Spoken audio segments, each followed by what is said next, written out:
رمضان کے 19ویں روزے کا وظیفہ۔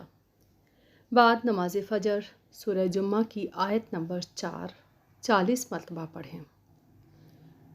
ظہر کی نماز ادا کرنے کے بعد سورہ آل عمران کی آیت نمبر 26 کو 33 مرتبہ پڑھیں۔ نماز عصر کے بعد یہ درود شریف 55 مرتبہ پڑھیں۔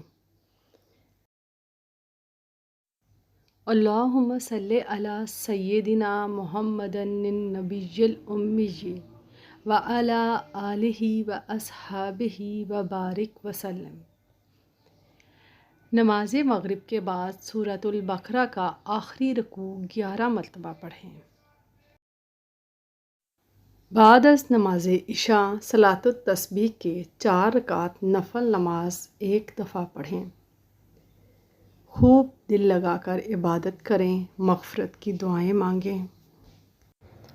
اس کے بعد استغفار 300 بار پڑھیں۔